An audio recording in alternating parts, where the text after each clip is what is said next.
마가복음 3장 1절에서 6절 뜻을 생각하시면서 같이 읽겠습니다. 예수께서 다시 회당에 들어가시니 한쪽 손 마른 사람이 거기 있는지라.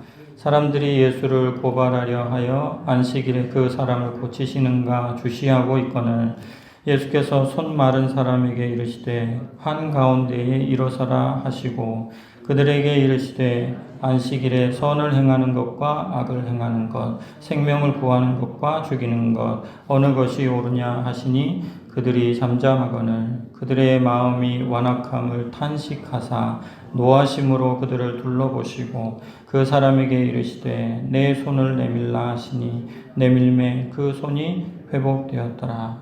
바리새인들이 나가서 곧 헤롯 왕과 함께 어떻게 하여 예수를 죽일까 의논하니라. 아멘. 오늘 말씀의 주제는 지난 주일 오후와 동일하게 안식일입니다. 안식일. 2절 말씀을 보면 안식일에 이런 말씀이 있습니다. 2절 말씀을 제가 읽어드리겠습니다. 사람들이 예수를 고발하려 하여 안식일에 그 사람을 고치시는가 주시하고 있거늘. 아멘. 안식일에 그 사람을 고치시는가. 저는 이 말씀에서 그라는 말을 빼면 어떨까 그런 생각을 했습니다. 그 사람에서 그 빼면 안식일에 사람을 고치시는가. 특정 인물에서 보편적 진리로 넘어오게 되는 것입니다. 주님이 안식일에 사람을 고치시는가 하는 질문을 우리에게 던지고 있지 않는가 그런 마음이 들었습니다. 성도님들도 오늘 이 질문에 대해서 생각해 보실 수 있기를 바랍니다. 성도 여러분, 안식일에 주님은 사람을 고치실까요? 마가는 안식일에 대한 예수님의 입장을 밝히기 위해서 또 하나의 사건을 알려주었습니다. 안식일에 중풍병에 걸린 사람, 이분을 고치시는 사건입니다. 성경의 표현을 따르면 이분은 한쪽 손이 마른 분이었습니다. 한쪽 손이 마른 분. 운동을 하다 보면 중풍병에 걸린 분들을 종종 보게 됩니다. 그분들 보면 보통 한쪽이 마비가 와가지고 손이 이렇게 오그라들어 있는 것을 볼 수가 있죠. 그런 분이 안식일에 회당에 와 계셨습니다. 누가 봐도 이분의 병은 눈에 띕니다. 속병은 아픈지 안 아픈지 잘 모르는데 이분은 누가 봐도 병에 시달리고 있구나 하는 것을 알 수 있습니다. 그런데 사람들이 예수님께서 이분을 과연 고치실 것인지 주목하고 있었습니다. 1절, 2절을 같이 한번 읽어볼까요? 1절, 2절 시작. 예수께서 다시 회당에 들어가시니 한쪽 손 마른 사람이 거기 있는지라. 사람들이 예수를 고발하려 하여 안식일에 그 사람을 고치시는가 주시하고 있거늘. 아멘. 이 사람들이 누군가? 지금 예수님이 이 사람을 고치시는가 하고 주시하고 있는 이 사람들이 누군가? 바로 서기관들과 바리새인들이었습니다. 평행 본문을 보면 누가복음 6장인데요. 누가복음 6장 7절, 8절 말씀을 보면 그 주인공들이 나옵니다. 제가 읽어드리겠습니다. 서기관과 바리새인들이 예수를 고발할 증거를 찾으려 하여 안식일에 병을 고치시는가 엿보니 예수께서 그들의 생각을 아시고 손 마른 사람에게 이르시되 일어나 한가운데 서라 하시니 그가 일어나 서거늘. 아멘. 그들의 엿봄 속에는 좋은 의도는 아니지만은 그들도 모르게 예수에 대한 세 가지 믿음을 가지고 있었습니다. 오늘은 그 세 가지 믿음을 묵상하기를 원합니다. 어떤 믿음을 그 사람들이 가지고 있었느냐? 첫 번째, 예수는 병을 낫게 할 수 있다는 믿음입니다. 예수는 병을 낫게 할 수 있다는 믿음. 2절 말씀을 보면 사람들이 예수를 고발하려 하여 안식일에 그 사람을 고치시는가 주시하고 있거늘. 고치시는가. 그들의 관심은 예수가 그 사람을 고치시는가였지 고치실 수 있는가에 있지 않았습니다. 그들은 예수님의 치유의 능력에 대해서는 이미 의심이 없었다는 말입니다. 여기에 우리가 관심을 좀 가졌으면 좋겠습니다. 예수를 반대하는 사람들조차도 예수가 병든 사람을 고치실 수 있다는 것에 대해서는 의심하지 않았다는 것입니다. 어떻게 예수를 반대하는 사람들이 예수의 치유의 능력에 대한 믿음이 생겼을까? 그것은 다른 사람이 치유받는 것을 직접 보고 많이 들었기 때문입니다. 요즘 의사들은 자기 전공 분야 말고는 고치질 못합니다. 육체적인 질병을 담당하는 의사가 있고요. 정신적인 질병을 담당하는 의사가 따로 있습니다. 그래서 한 사람을 고칠 때 그 사람의 육체적인 부분과 정신적인 부분을 담당하는 의사가 한꺼번에 와서 진단을 하고 이 사람이 이거 고치고 나면 이 사람이 이거 고치고 이렇게 합니다. 예를 들어서 교통사고로 온 환자가 있습니다. 뼈도 다치고 장기도 다치고 정신적으로도 충격을 많이 받았다면 뼈 담당 의사, 내장 담당 의사, 또 정신과 의사 이런 사람들이 협업하여 고칩니다. 그런데 우리 예수님은 모든 질병을 혼자서 다 고칩니다. 또 많은 사람을 고칩니다.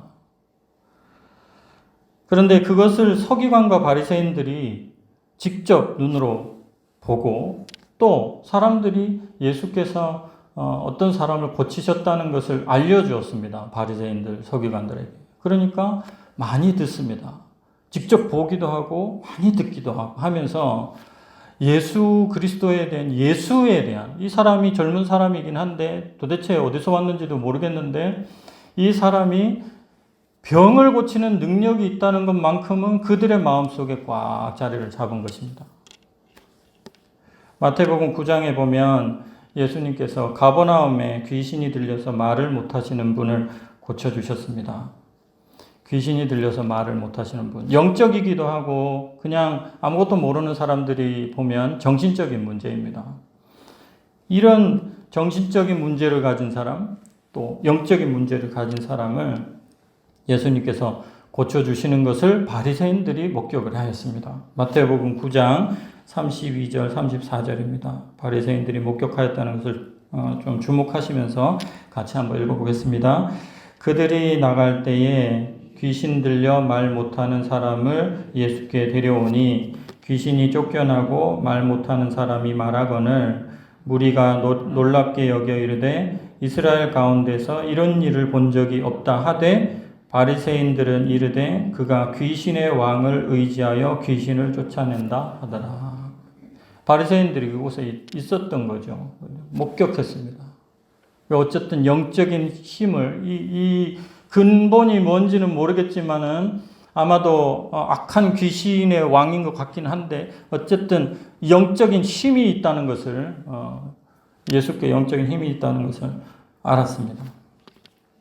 심지어 누가복음 14장에 보면 바리새인의 집에서 직접 이제 바리새인의 집 안에서 예수님께서 수종병, 지금으로 말하면은 신장염인데요. 우리 신장염이 있으면 제가 찾아보니까 몸이 많이 붓는다 그래요. 이렇게 퉁퉁 부은 그 남자를 고쳐주셨습니다. 이 정신적인 질환뿐만 아니라 육체적인 이런 질환까지도 예수님께서 고쳐주시는 것을 바리새인의 집에서 그러셨기 때문에 바리새인은 많이 봤습니다. 그리고 그 집의 주인 바리새인도 바리새인이지만 그 친구들도 같이 와가지고 지금 예수가 무엇을 하고 있는지 고발하기 위해서 지금 보고 있기 때문에 많은 바리새인들이 예수께서 육체적인 질병을 고쳐주시는 것을 보았다는 것을 확인할 수 있습니다. 누가복음 14장 1절에서 4절 말씀입니다. 안식일에 예수께서 한 바리새인 지도자의 집에 떡 잡수시러 들어가시니 그들이 엿보고 있더라. 주의 앞에 수종병 든 한 사람이 있는지라. 예수께서 대답하여 율법 교사들과 바리새인들에게 이르시되 안식일에 병 고쳐주는 것이 합당하냐 아니하냐. 그들이 잠잠하거늘 같이 읽겠습니다. 예수께서 그 사람을 데려다가 고쳐 보내시고. 이 바리새인의 집에서 있었고 그 동료들이 거기 함께 있었어요.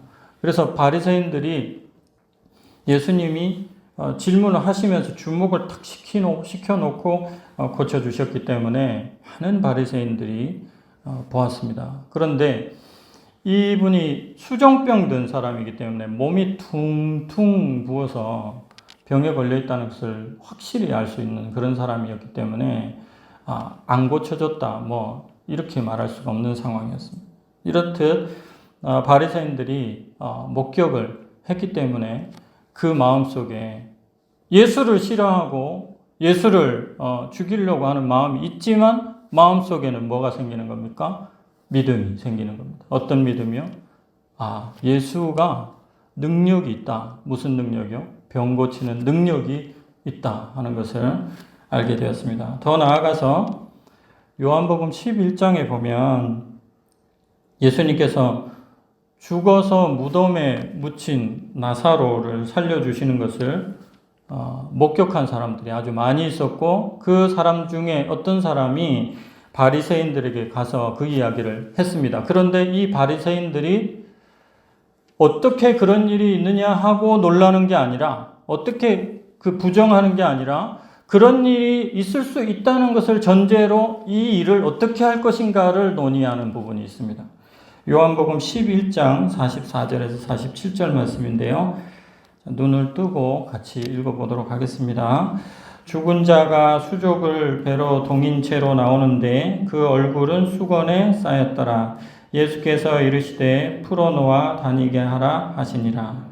마리아에게 와서 예수께서 하신 일을 본 많은 유대인이 그를 믿었으나 그 중에 어떤 자는 바리새인들에게 가서 예수께서 하신 일을 알리니라. 이에 대제사장들과 바리새인들이 공회를 모으고 이르되 이 사람이 많은 표적을 행하니 우리가 어떻게 하겠느냐. 여기는 전제가 뭐냐면 예수가 죽은 사람을 살린 것이 믿을 수 없는 일이라는 전제가 없어요. 예수는 그럴만하다. 자기도 모르게 그럴만하다 하는 그런 자기도 모르는 믿음이 있는 겁니다. 예수는 죽은 자를 살리는 능력이 있는 그런 사람이다. 어떻게 하지? 이런 상황입니다. 예수님의 치유 사역은 어떤 질병이든 가리지 않았습니다. 그것을 보고들은 바리새인들에게는 예수님의 치유 능력에 대한 믿음이 있었습니다. 각도가 좀 다르긴 하지만 성도 여러분, 예수님의 치유 능력은 꾸며낸 이야기가 아니라 예수님을 반대하는 사람들로부터도 인정을 받은 것이라는 데 관심을 가졌으면 좋겠습니다.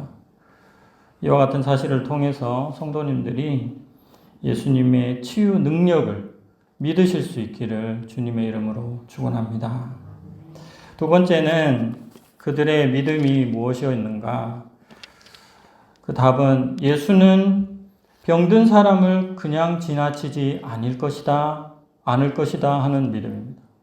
예수는 병든 사람을 그냥 지나치지 않을 것이다. 이런 믿음이 그들에게 있었습니다.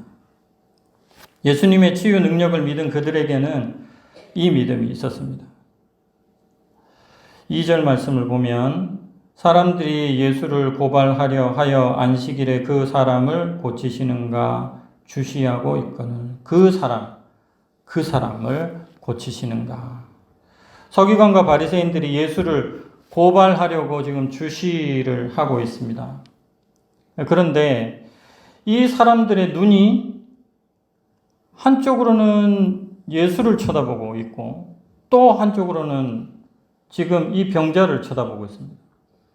과연 예수가 여기를 지나가는데 예수가 이 병자를 쳐다볼 것인가 안 볼 것인가? 지금 계속해서 예수를 관찰하고 이 병자를 관찰합니다. 자기도 모르게 예수를 아주 다른 평범한 사람들과 다르게 비판하기 위하여 아주 자세히 관찰하는 관찰자가 되어서 예수의 눈빛을 쳐다보고 이 귀신, 이 병든 자의 눈빛을 쳐다보고 계속 이렇게 관찰하고 있는 모습을 우리가 상상해 볼 수 있습니다. 혹시 예수가 그 사람을 못 보고 지나치면 어떨까? 아쉽다. 이렇게 무릎을 칠 정도로 관심을 가졌을 것이라는 것이 제가 상상해 본 것입니다. 그렇지 않았겠습니까? 지금 덫을 놨습니다. 상상을 해 보십시오. 덫을 놓은 사람이에요. 덫을 놨어요. 그런데 이 덫의 목표물이 지금 가까이 오고 있습니다. 이 덫에 이 목표물이 걸릴 것인지 안 걸릴 것인지에 대해서 덫을 놓은 사람은 굉장히 많은 관심을 가지고 쳐다봅니다. 이것처럼 본의 아니게 바리새인들은 예수님을 아주 자세히 쳐다보면서 예수님의 눈빛이 어디를 향하는지를 보았습니다. 예수는 이 병자를 그냥 지나치지 않을 것이다. 분명히 이 병자를 지나치지 않을 것이다. 이런 믿음이 그들에게 나름의 믿음이 있었던 것입니다. 그런데 아니나 다를까 예수님이 그 덫에 예상대로 걸려들었습니다. 3절 말씀을 같이 읽겠습니다. 예수께서 손 마른 사람에게 이르시되 한가운데 일어서라 하시고 아멘. 예수님께서는 그들의 믿음대로 손 마른 사람을 그냥 지나치지 않으셨습니다. 예수님께서 그것을 덫이라고 하는 사실을 모르셨을까요? 그렇지 않습니다. 예수님 모두 알고 계십니다. 5절 말씀을 보면 그들의 마음이 지금 예수님께 덫을 놓은 그들의 마음이 완악함을 탄식하사 노하심으로 그들을 둘러보시며 누가 지금 덫을 놨는지 다 알고 있습니다. 둘러보시고 그 사람에게 이르시되 내 손을 내밀라 하시니 내밀매 그 손이 회복되었더라. 여러분 눈을 뜨고 설교자를 보셔야 조금 마음속으로 들어갑니다. 눈을 자꾸 감으시면 조금 제가 설교를 준비하면서 정성껏 준비했습니다. 여러분들 이 말씀이 여러분들에게 영의 양식이 되었으면 좋겠습니다. 눈을 뜨고 봐주시면 감사하겠습니다. 덫을 놓은 그 사람들에게 노하셨습니다. 예수님께서 그것이 함정임을 분명히 아셨습니다. 그런데 중요한 것은 함정임인 줄 아심에도 불구하고 예수님은 병든 사람을 그냥 지나치지 않으셨다는 것입니다. 덫을 놓고 주시하던 사람들도 그 믿음이 있었습니다. 무슨 믿음이요? 예수님은 병든 자를 외면하고 지나치지 않으신다. 성도 여러분, 예수님의 이 마음에 대한 확신이 있으시기를 주님의 이름으로 축원합니다. 예수님은 병든 사람을 불쌍히 여기시는 분이십니다. 그래서 병든 사람이 있으면 그냥 지나가지 않으십니다. 우리가 우리의 병을 고침받고 싶은 것 이상으로 우리의 병을 고쳐주기를 원하시는 분이 예수님이심을 믿으실 수 있기를 주님의 이름으로 축원합니다. 마지막 세 번째입니다. 그들의 믿음이 무엇이었는가? 예수는 안식일에 사람을 고치실 것이다. 이런 믿음이 있었습니다. 어디에요? 언제? 안식일에. 예수는 안식일에 사람을 고치실 것이다. 예수를 고발하려고 하는 사람들은 예수가 안식일에 사람을 고치실 것이라는 믿음을 가지고 있었습니다.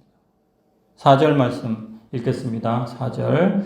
그들에게 이르시되 안식일에 선을 행하는 것과 악을 행하는 것, 생명을 구하는 것과 죽이는 것, 어느 것이 옳으냐 하시니 그들이 잠잠하거늘. 예상했던 거예요. 잠잠했다는 건 예상하고 있었다는 것입니다. 예수님께서는 그들에게 안식일에 선을 행하는 것, 그것이 옳고 생명을 구하는 것이 옳다 말씀하셨습니다. 이것은 예수를 고발하려는 사람도 익히 알고 있는 바였습니다. 그래서 그들은 잠잠했습니다. 그들에게는 좀 삐뚤어진 확신이긴 하지만 확신이 있었습니다. 무슨 확신이요? 안식일에 예수가 사람을 고치실 것이라는 것입니다. 사람을 살려낼 것이라는 것, 선을 행할 것이라는 이 믿음이 그들에게 있었습니다. 그런 일이 많았죠. 안식일에 찾아보십시오. 이 마태, 마가, 누가, 요한복음을 쭉 한번 읽으시면서 이런 관점으로 한번 찾아보십시오. 안식일에 예수 그리스도께서 얼마나 많은 병자들을 특별히 안식일에 고치셨는지. 대표적으로 세 가지만 말씀드리면 베데스다 목가에서 38년 된 병자 안식일에 고쳐주셨습니다. 그가 고쳐달라고 안 했습니다. 예수께서 가셔서 고쳐주셨습니다. 또 오늘 본문의 중풍병자도 안식일에 고쳐주셨죠. 고쳐달라 안 했습니다. 예수께서 가서 고쳐주셨습니다. 마지막으로 아까 보았던 누가복음 14장에 수종병 드신 분, 이분도 예수께서 가서 안식일에 고쳐주셨습니다. 모두 안식일에 고쳐주셨습니다. 처음에는 사람들이 그냥 우연히 그런 것인가 생각했는데 시간이 지날수록 그것이 우연이 아니고 의도적으로 그렇게 한다는 것을 많은 사람들이, 특별히 이 사두개인과 이 바리새인들이 느낀 겁니다. 알게 되는 거예요. 이게 의도적이구나. 안식일에 고치시는 것이 의도적이구나. 특별히 안식일에 사람을 고치시는 주님이 주시는 메시지가 무엇일까요? 왜 우리 주님은 안식일에는 반드시 사람을 고치셨을까요? 안식일은 어떤 날일까요?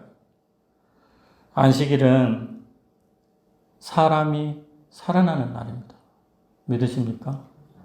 안식일에 주님께서 사람을 살리시는, 주어를 바꾸면 이렇습니다. 안식일은 어떤 날이냐? 안식일은 하나님께서 사람을 살리시는 날입니다. 이 말씀은 아멘 하셔도 좋습니다. 안식일은 예수님께서 사람을 살리시는 날입니다. 이것이 안식일에 사람을 고치시는 주님의 메시지입니다. 이 땅에 오셔서, 이 세상에 오셔서 안식일을 회복하시는데 그 안식일에 주님께서 하시는 일은 그날에 사람을 살리시는 그 일을 통해서 주님께서 안식일을 회복하시는 것입니다. 성도 여러분, 이것을 믿으시기를 주님의 이름으로 축원합니다. 특별히 주일에 우리 주님께서 사람을 살리신다는 것을 믿으실 수 있기를 바랍니다. 진심으로 아멘 하셨으면 좋겠어요. 진짜. 주일에 사람을 살리시는 우리 주님, 그 능력이 주일에 임합니다. 주님께서 다른 날도 다 고치셨지만 특별히 안식일에는 사람 고치시는 일을 중점적으로 하셨어요. 제가 다녔던 교회 중에 어떤 교회는 주일 예배 순서 중에 아픈 곳에 손을 얹고 기도하는 시간을 가집니다. 어떤 사람은 가슴이 아프면 가슴에 손을 대고, 무릎이 아프면 무릎에 손을 대고, 머리가 아프면 머리에 손을 대고, 그렇게 손을 대고 기도하는 시간이 있었습니다. 다 같이 기도합니다. 목사님께서 기도해 주시고, 온 성도들이 자기 아픈 곳에 마음이 아픈 사람은 가슴에 손을 대고 기도합니다. 기도하는데 제가 믿음이 없어서 그런지 저렇게 그런 기도가 나을까? 이런 마음이 조금 들었습니다. 조금. 그런데 참 신기한 것은요. 신방을 가서 얘기를 들어보지 않습니까? 그런데 가끔 그 시간에 치유함을 받았다는 얘기를 하시는 성도님들을 만나보게 되었습니다. 할렐루야. 참 신기해요. 주님의 역사는 그때 그 당시에만 주님이 오셨다가 가시고 난 이후에는 그 이후에는 없는 게 아니더라고요. 특별히 주일날 가슴에 손을 대고 아픈 곳에 손을 대고 그렇게 기도했을 때에 믿음 없는 나 같은 사람은 잘 모르지만 믿음을 가지고 주님께서 이 시간 나에게 내 손을 통하여 자기 손인데 자기 손을 통하여 주님께서 역사하실 것이라는 믿음이 있었던 사람은 그 시간에 나은 거예요. 그래서 저는 지금도 주님이 주일 예배 중에 역사하셔서 병든 분을 치유하실 수 있다고 믿습니다. 중요하기 때문에 다시 한번 말씀드리고 싶습니다. 성도 여러분, 특별히 주일에 주님께서 여러분을 살리신다는 것을 믿으실 수 있기를 바랍니다. 말씀 정리하겠습니다. 성도 여러분, 우리에게도 세 가지 믿음이 있었으면 좋겠습니다. 무슨 믿음요? 예수님의 능력에 대한 믿음. 예수님은 병을 낫게 하실 수 있다는 믿음. 두 번째는 예수님의 마음에 대한 믿음이 있으시기를 바랍니다. 예수님은 병든 사람을 그냥 지나치는 일이 없다. 이런 믿음이 성도님들에게 있었으면 좋겠습니다. 세 번째는 주일, 특별한 날, 주님께서 정하신 특별한 날에는 우리 주님께서 우리를 살리신다는 것을 믿으실 수 있기를 바랍니다. 이 믿음으로 주일마다 치유함을 받으며 복된 삶을 사시기를 우리 주 예수 그리스도의 이름 받들어 축복합니다. 아멘. 기도하겠습니다. 살아계신 주님 감사합니다. 지금도 역사하셔서 우리를 고치시고 싸매시고 위로하시고 특별히 우리를 살리시는 주님이심을 믿습니다. 지금도 지금 이 순간 이곳에 계시는 줄 믿습니다. 믿음을 가지고 기도하는 자들에게 은혜를 베푸시는 줄로 믿습니다. 하나님 아버지, 우리 모두가 살아계신 주님의 그 능력을 힘입고 은혜로운 삶을 살아갈 수 있도록 도와주시옵소서. 문제가 있고 특별히 질병이 있을 때에 주님이 정하신 특별한 날에 주님께서 역사하신다는 믿음을 가지고 우리 주님을 의지하며 살아가는 우리 성도들 다 되게 하여 주시옵소서. 이 모든 말씀 예수님의 이름으로 기도 올립니다. 아멘.